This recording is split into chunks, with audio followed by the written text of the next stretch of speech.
3 cars.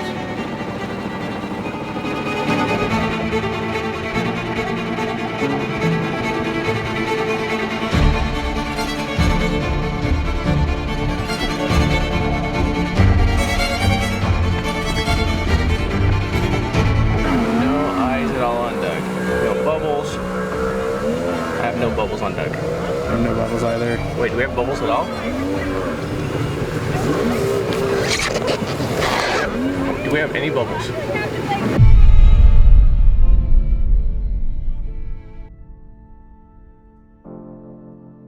Today, our cold case brings you to the beautiful Pacific Northwest, right here in Salem, Oregon, where we'll be in search of Brian Joseph Page, who disappeared January 12th of 1975. The party that took place here over on State Street, downtown Salem, Oregon, we know there was LSD involved at that party. Brian, along with his friend David, were there. David was high on LSD. David left the party. There were some friends of Brian still there that told Brian to go after David to make sure he was okay. And that was the last sighting of Brian that exists. The vehicle in question today that we are searching for is a 1962 Volkswagen Beetle. At first, I was a little nervous when we started this story because Doug and we have pulled a couple of Volkswagens out of the Portland area. We went back to those videos, and the one particularly that was in question, come to find out, it was a 66 Volkswagen we pulled out, and we're looking for a 62. Now, there's going to be a lot that we're going to share with you today with this story. We're dealing with vehicles that were stolen. We're dealing with potential serial killers that were passing through the area. We're going to get into the lab right now, bring you into our search radius, and once we're out on the water, Doug's going to tell you a lot more about the story today.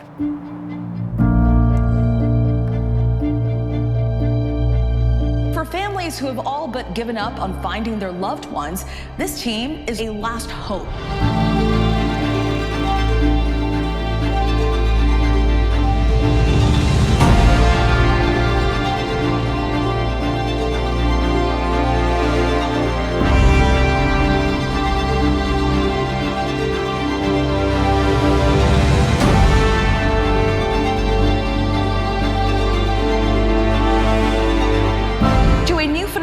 Civilian divers cracking cold cases for free.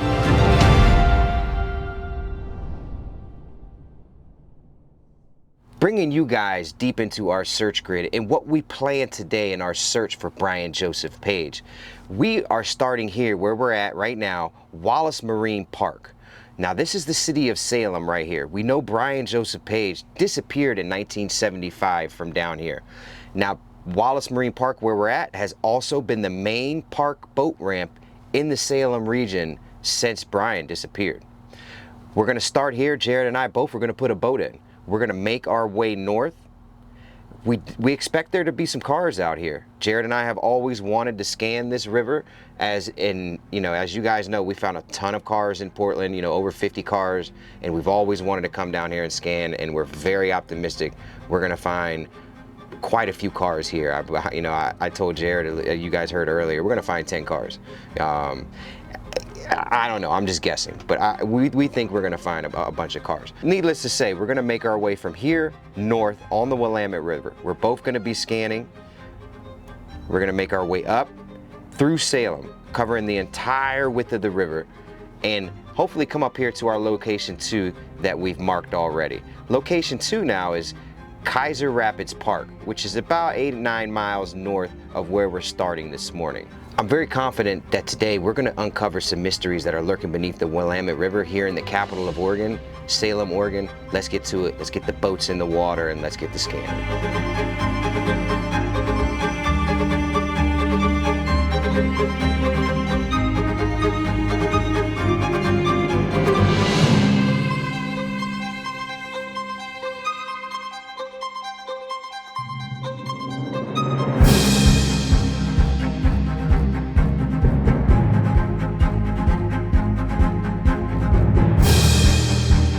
The river was flooding. The local fire team comes down and they pull logs that get stuck underneath the bridge here, and they pull them off. Well, what ended up happening, and there's some footage that we'll splice in right here from the news, But as they were pulling one off, the boat got cockeyed a little bit. It pulled the back of it down, and once the water hit the back, it just sunk the entire boat. And you see the sheriff's or the fire guys just like all swimming off the boat. And because it had that rope that was attached to the logs, like they pretty much knew where it was. It just like kind of sunk the entire boat there. And then they went back, you know, a few weeks or a few months later and recovered the boat. So yeah. Rumor has it they couldn't find the boat. Really? They couldn't find the boat because somehow the boat ended up several hundred yards away. Somehow. They said they couldn't find it at first, supposedly. Right. And it was like, how come you couldn't find it? It's supposed to be right there.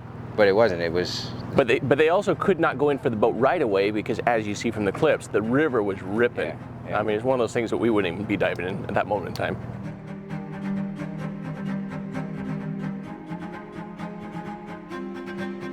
What are the theories that have been brought into play based on this cold case so far?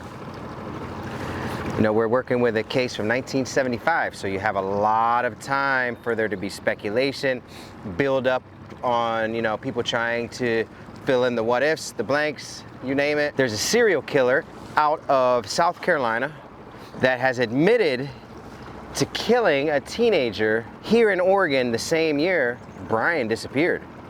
Is that what happened? But what happened to the vehicle? What happened to Brian? Donald Pee Wee Gaskins is the serial killer that is supposedly responsible for killing a teenager here in Oregon. He admitted to it. He wrote it in his memoirs while he was in prison. So that's one of the theories that we're working with on this case. Outside of that, we have Brian at a party. Now, Brian lives in Portland, where I'm from, which is about an hour north here of the Salem, which is the state capital. Brian, David, his sister, and a friend came down here to Salem that night to a party. While at the party, you know, they were partying hard. There was some LSD, there was some alcohol, some pot. Brian's friend David was on LSD. He was tripping. He left the party. The people at the party were concerned, like, you know, David shouldn't be wandering the streets. So they convinced Brian to get into his car, which we believe Brian was on LSD as well, just not experiencing the kind of trip David was. So they convinced Brian to go check on David, try to go find him. So Brian hopped in his 1962 Volkswagen Bug to go look for David. That was the last sighting ever of Brian. Now, the next day, shortly thereafter, David, you know, admitted, you know, yes, I was on LSD. I don't remember anything from that night. However, later that night, David was arrested here in Salem at the dealership for stealing a car.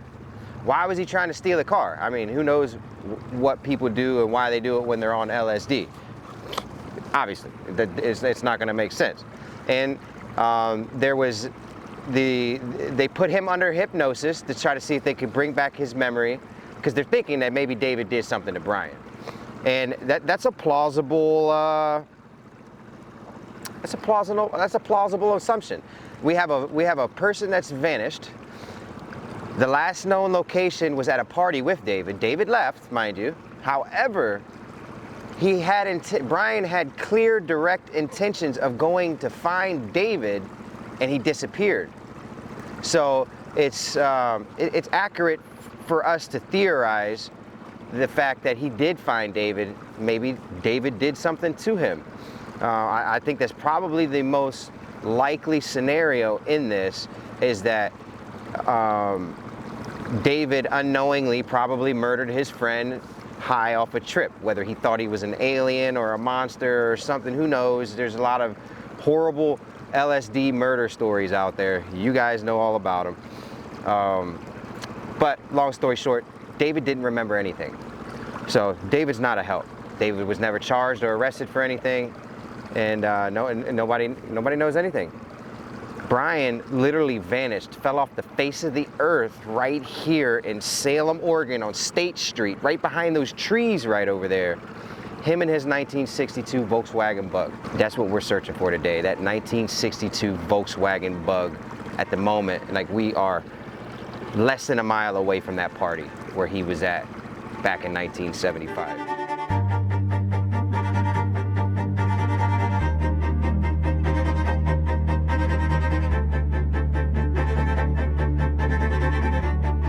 A lot of the cases that we work that are older, you know, we have to assume that a lot of the things that exist now is all new construction, newer construction. Bridges were torn down, ferries don't exist, and boat ramps don't exist. There's new ones in other places. So coming into this, we were really worried that a lot of the boat ramps here may have changed, so we needed to really figure out where the boat ramps were and the river access points and so forth. But the boat ramps here have not changed in Salem. This park has been here forever. My father-in-law has lived here in Salem since 1975, since the year Brian went missing. And Wallace Marine Park has been the #1 park here in downtown Salem area. However, my father-in-law, Mike, told me that the downtown streets, a lot of them dead end right into the river, and there was a lot of like dirt road area where it was really easy to access the downtown portion of the river really easy by a vehicle. So we have that whole side of downtown over there where Jared is. Jared's right there. So Jared's already on that side that could possibly be a high target area. The Wallace Marine boat ramp has had no cars. Like, I figured we would, like Jared said a few minutes ago, like we are amazed that we come down here and there's not one single car out here. It is pretty shallow right here, and the water does get down really, really low in this area. The most gripping part about this case is we're searching for a young man, 16 years old, who had his entire life ahead of him. Full of hope, bright young man, just vanished, fell off the face of the earth. That's sad. It's very sad anytime somebody vanishes, but being 16 years old it's just tough. Obviously, you know, coming into a case this old, it was really hard for us to track down family or friends and so forth. We're just, you know, I know that mom has passed away, and his family was just really, really grief-stricken. Took it really hard.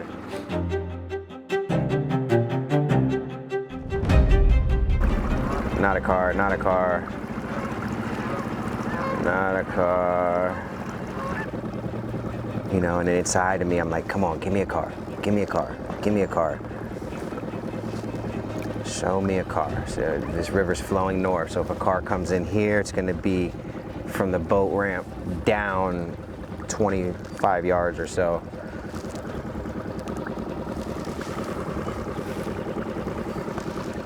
Oh, we got 2 cars,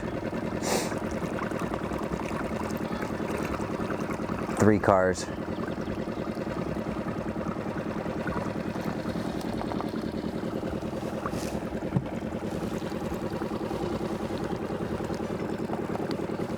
We got 3 cars.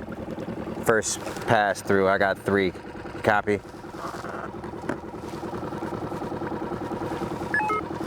Yeah, makes sense. That second car looks like it possibly could be a Volkswagen Bug. 3 cars. We have action.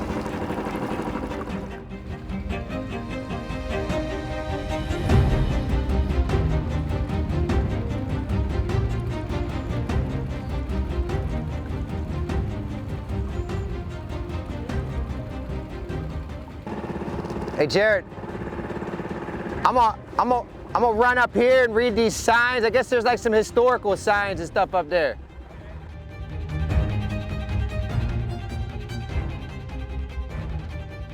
All right, let's go see what signs are up here.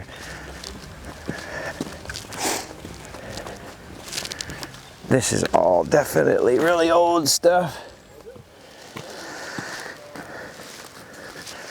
This boat ramp is definitely new. Not to say that this hasn't been obviously redone.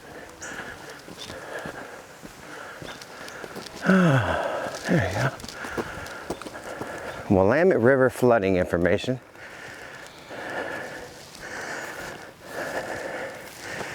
This is in regards to the floods.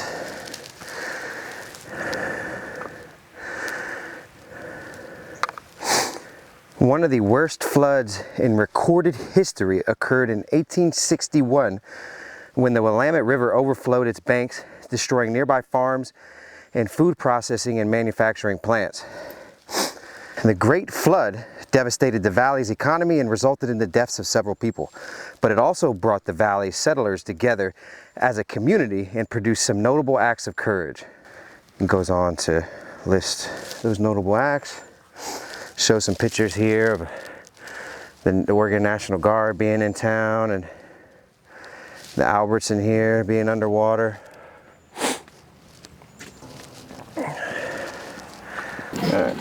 Is we recording sonar? Yes, he's got it recording. All right, cool. Just double checking, Yep. actively All right, recording. cool. It's just so hard to see that screen. We need some Shades. I know some auxiliary screen mirroring yacht units on this side to we'll get them. We solved this case right here, and we're gonna get us some. You're gonna give me the monitor I want on the back of these screens. If you solve the case, I will get you whatever monitor you want. Okay? Pressure is on.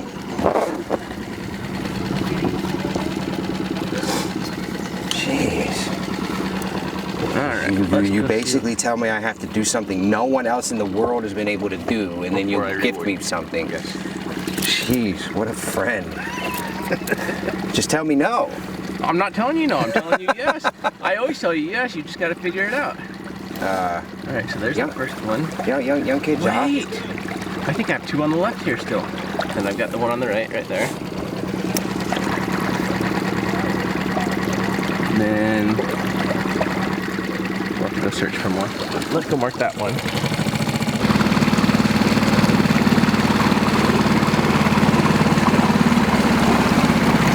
All right, so there's the one that I have the line on right there.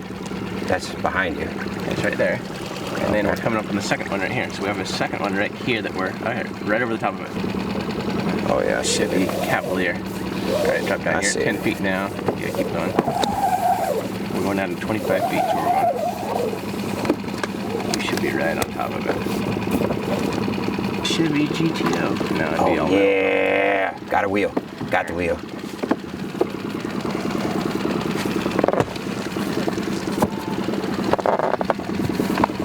Got the wheel, buddy. There you go. All right, let's see if we can find some more.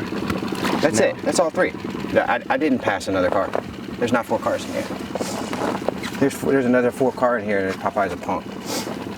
I'm gonna find a fourth one. I'm gonna find you a fourth one right now. I hope you do. I really do. A Beetle. If you find a 4th car, I tell you what, I will get you one of those fancy monitors back here Thank you. with your money. Sounds like a plan. All right.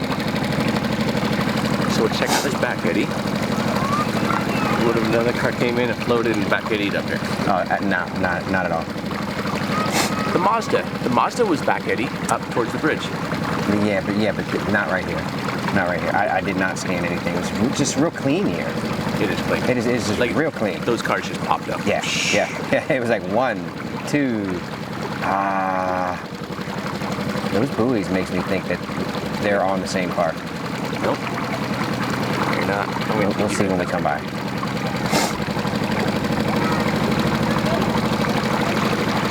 fact, I'll take the. Oh, so you're trying to win the bet by sabotaging my sonar here. Oh, watch out. Look how they're just like in a line too. Just boom, boom, boom. Here, you put all 3 buoys on the same car. I did. Come on. Look. There's 3 to the left. So there's all three. 1, 2, 3. Where's your fourth? Come on. I don't have a fourth yet. Come on. I'm looking for a fourth. You know, at the end of the day, these are easy pulls. Like, if we want to call Jimmy down and just yank him, I mean, regardless of whether there's someone in there or not. Yeah, that one's a little bit more difficult. I think that one's still lined up. We can pull that with his rotator. We don't have to float him.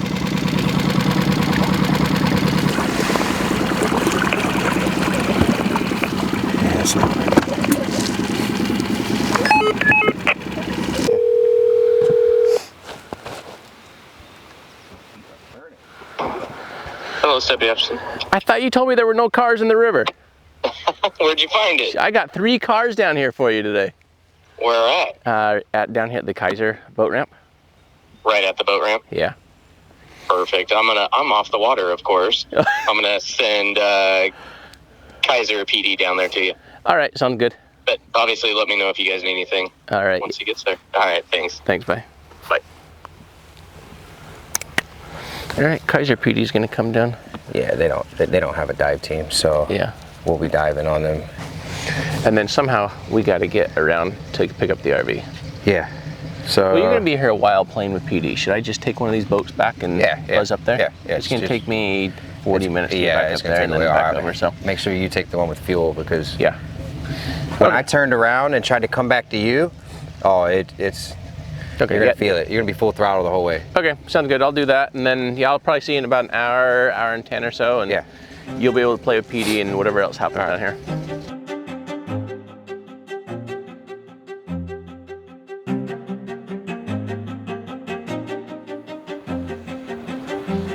How's it going, guys? Good afternoon. Good. What's going on today? My name's Doug. I'm with Adventures with Purpose. Nice to meet you, man. Yeah. Are you at all familiar with what we do? Yeah, a little bit. Okay. Yeah. You found 3? Yeah, there's 3 right here. Our dive. About 2. Okay. All right. So the third one's showing up at some point. Are they about 15, 20 feet off the end of the dock? Yep. Okay. So you guys do know about 2 of them. Yeah, we know about 2, not the third. Okay. All right. Cool. So when the dive unit gets here, I'll dive on them and see what they are. And typically we don't call you guys until I know I have a plate and all of that. We were seeing if Hutchinson wanted to call up, and he's like, "No, I'll call them right away." Yeah. So that's process. That's where we're at with everything. Okay. Yeah, and then typically it's Marion County or Polk County that'll be in charge of the recovery. Okay. It's in the river. Yeah. Cool. So did you find them with sonar, or did you actually dive? Sonar. Yeah. I have 3 buoys on them now. So when the dive unit gets here, they're only 20 feet deep. So I'll dive them and see what they are. Yeah. I know you guys are probably busy. If you give me a card, I'll call you when we find out what they are. Or what do you guys want to take place? If you can get the plates, so we can run them and make sure that they're not stolen. And if you're able to figure out, if you're able, when you're down there, I don't know what visibility is. But if you're able to see what type of car it is. Yeah. So we can confirm the plate with the make and model of cars. Okay. Yeah, so typically my objective when I get down there is to obviously identify license plate or any other make, model, emblems, and then do assessment of the vehicle. That way, if it does belong to something, we know what we need to do to recover it, and we're not blind or any of that. So I'll have all that information when I get back up. So that was Kaiser PD came out. They did make us aware that what's in the river is actually Marion County's jurisdiction, which is normal. You have cities that control the land around the waters. In a lot of jurisdictions, it's the county sheriff's office that actually controls the waterway here. So I have their information. I'll reach out to them as soon as we know what they are directly. And at this point, we're just waiting for Jared and the crew to get back over here with the dive unit, and we'll be diving here on all of these 3 cars. We're gonna find out what mysteries lurk beneath those buoys.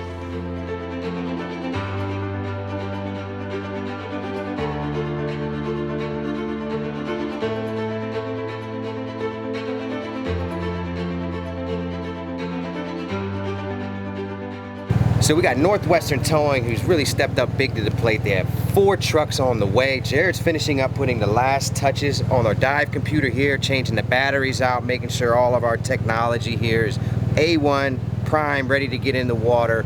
PD just confirmed that the 2 vehicles they knew about have never been dove on or cleared. So we have 3 vehicles nobody knows anything about for sure. I can't wait to get into the water. They're 25 feet deep. As soon as Jared's done putting the finishing touches on it, we'll be in the water.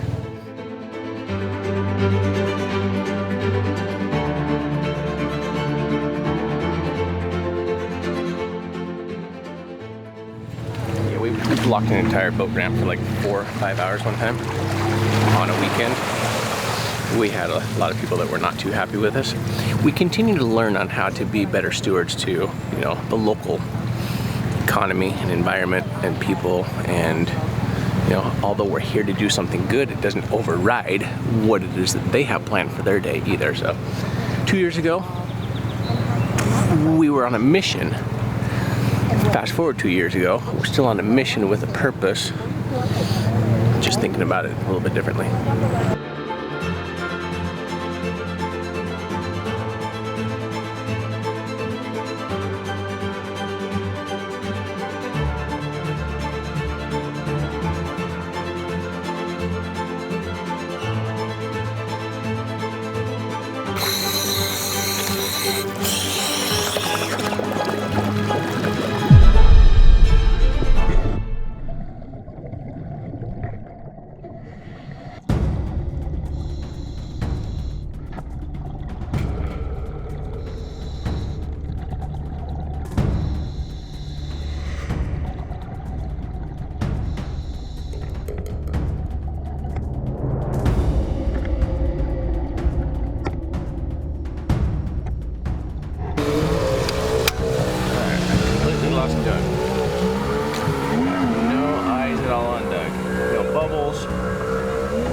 No bubbles on Doug. I have no bubbles either. Wait, do we have bubbles at all? Do we have any bubbles? I don't see any bubbles. I don't see any bubbles. Oh, over here, right here. Oh, frick, scared the frick out of me. We have no comms because our comms are in California being fixed for the season. He's on the right car. We were not. So he's making his way around. He's on the side of the car, identifying where the windows are up, where the windows are down, so that way if it is a crime scene, we run a plate on it, he'll be able to give the PD a full assessment of it.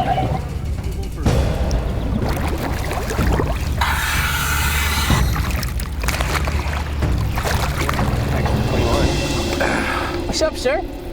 Absolutely. It's hot. It is refreshing to be down there. Visibility 10 feet. Yeah, nice. Car's clear, wide open. Nothing's in it. Took both plates off. Cleared it. What kind of car is it? It's a Volkswagen Jetta. Really? Yeah. I would have never guessed that. Yeah. Who would have thought? It's plates from 21, so it's not that old. Wow.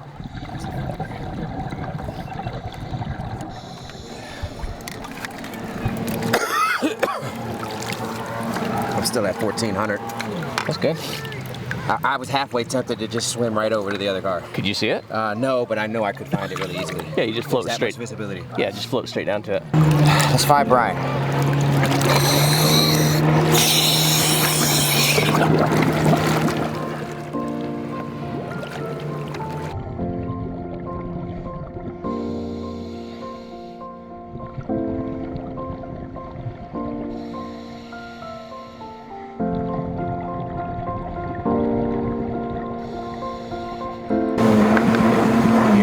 Here, 12 feet.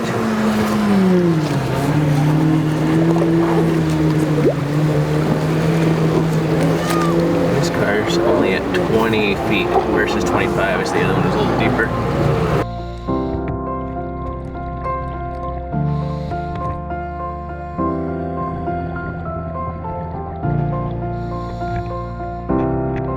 It is either an SUV, I don't think it's tall enough though, crossover of some sort, Prius, maybe? Station wagon? Not long enough for a station wagon. Okay. Well, it's 18 feet long. Oh, it's 18 feet, okay. Because you take the 8 to 0, 0 to 10. Oh, I see, I see. So, Honda Civic hatchback. Definitely not a Volkswagen Bug that we're looking for. No, no, no, no.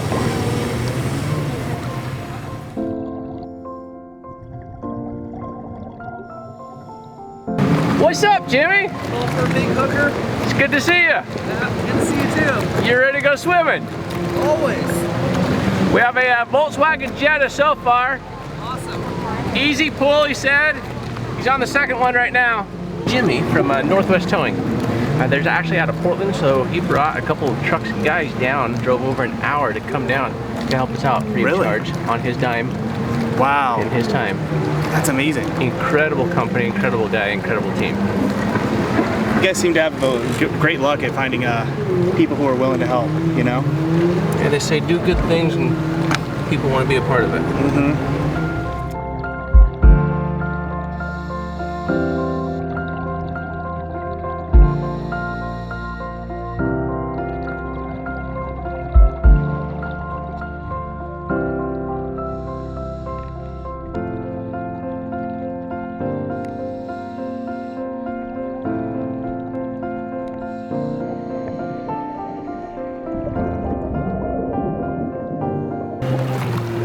Hey, you got another license plate. Doing good.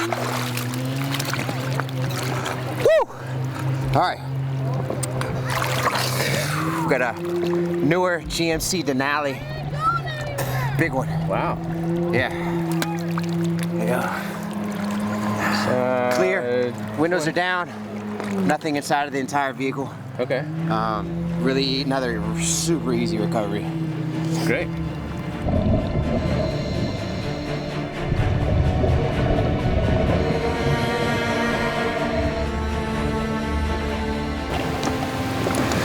So this one, I believe, is upside down, but I can't quite tell.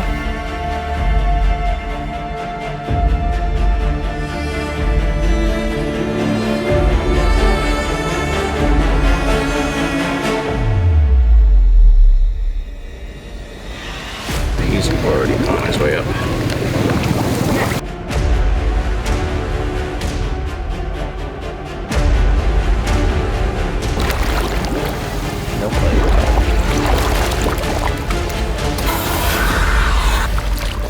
Volkswagen Beetle, 1962. Unfortunately not. Okay. We have a Jeep Cherokee, no plates on its side. Okay. Really easy to rig. So let's freshen me up with air. Get a fresh tank. This one's hard rigged through the door handle. Okay. So we'll get you out here, drop rigging on them, get them on out of here. Okay. Easy enough. Easy enough. We didn't find Brian on this one, but we're gonna be able to get 3 vehicles out of this river. Okay, let's do it. Big win for the environment. Nice.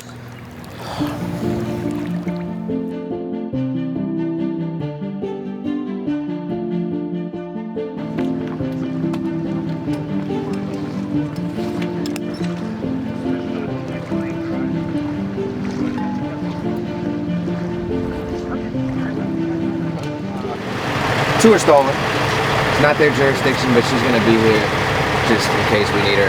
It's county jurisdiction.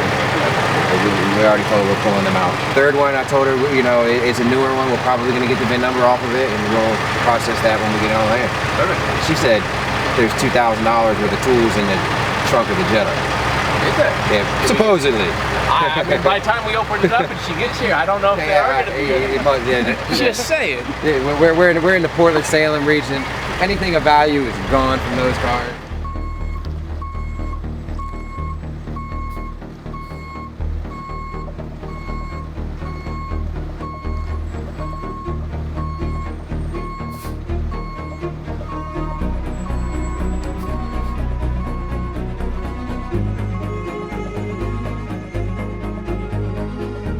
How far out are we? You guesstimating? 150 150 feet, 150 feet. Cool. You got that? Okay, yeah, I got that.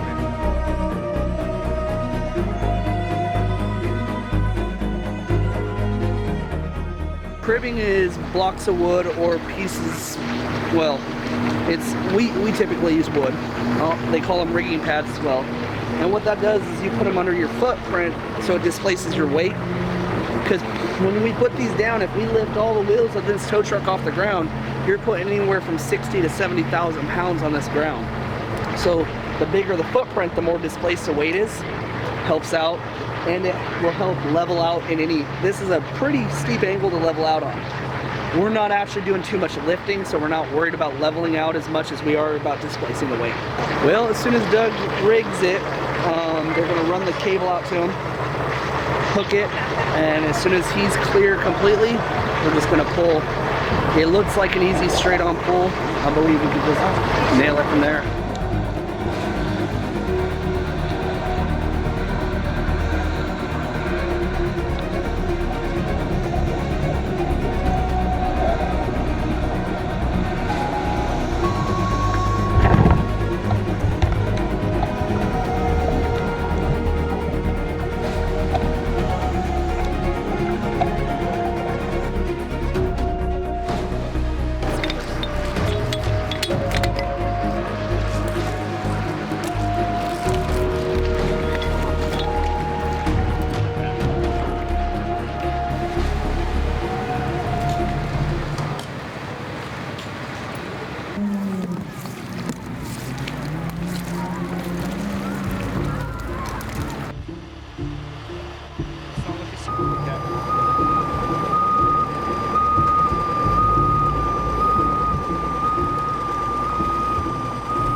It almost looks like he flipped it. Yeah. I don't know how he flipped it.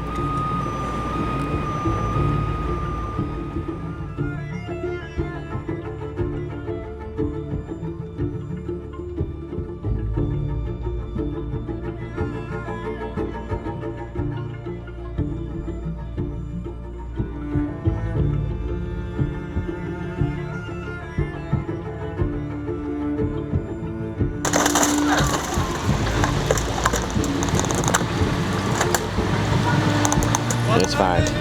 It's fine. That rigging ain't going nowhere.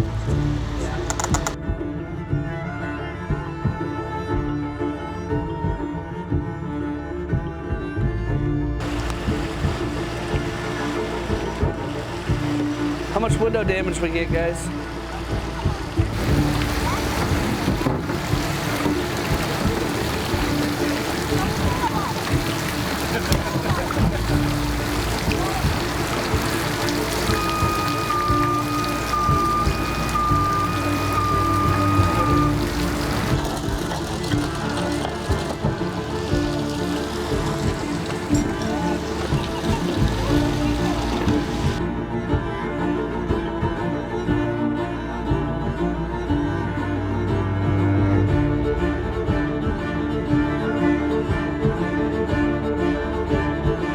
If you're watching this and you're not subscribed, what are you waiting for?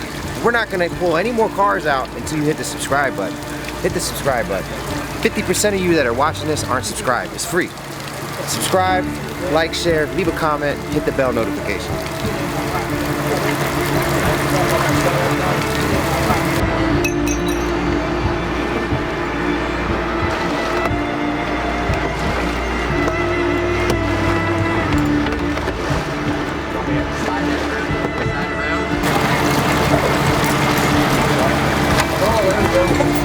Much better.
one key in the ignition, which is classic for dumping a car, and it's left in neutral. It tells us that it is 100% stolen, which has already been confirmed by the police, but this is what we see in almost all of the stolen cars, unless it's a stick shift pretty much. You know, these cars are left in neutral with just one key. It is extremely rare for anyone to drive a vehicle with just one key on it. What does the one key mean?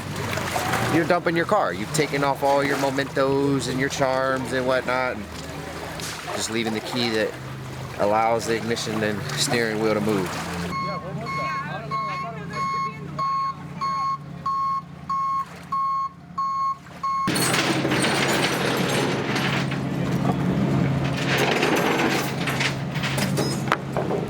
On that too. Your hook's up there.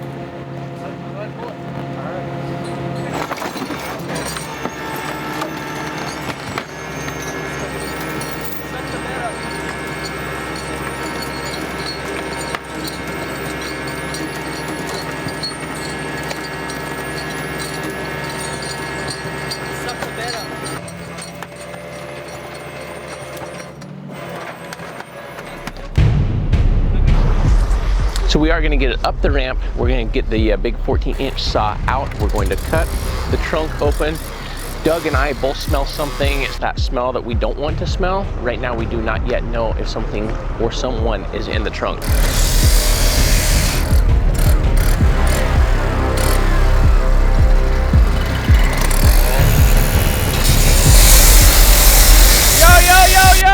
Oh yeah, there's a fuel tank there. It's alright, it's not gonna explode. Get that close up.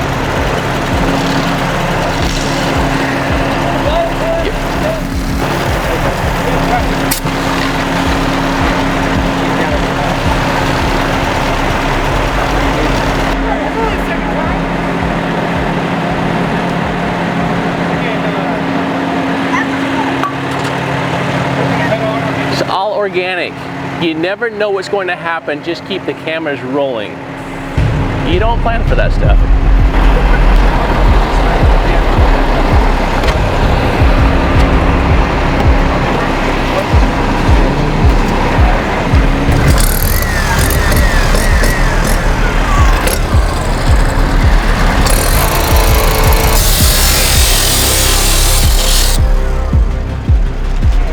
You have fish cutting this one? No. No. Hey, you want to take your glasses?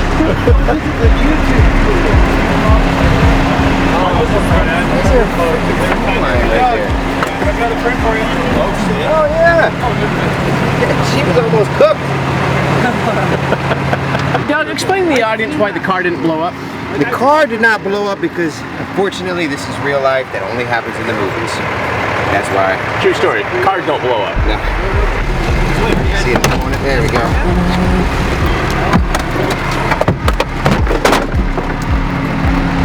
That's why there's gasoline in there.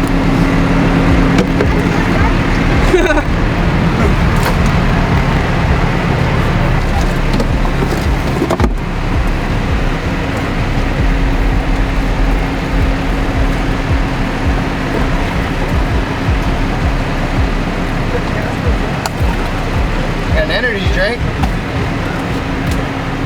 Some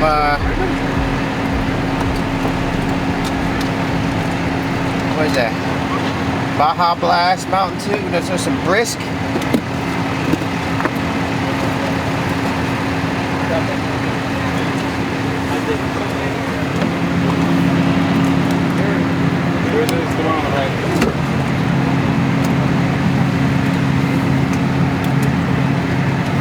It's clear. There's nothing in there. Nobody.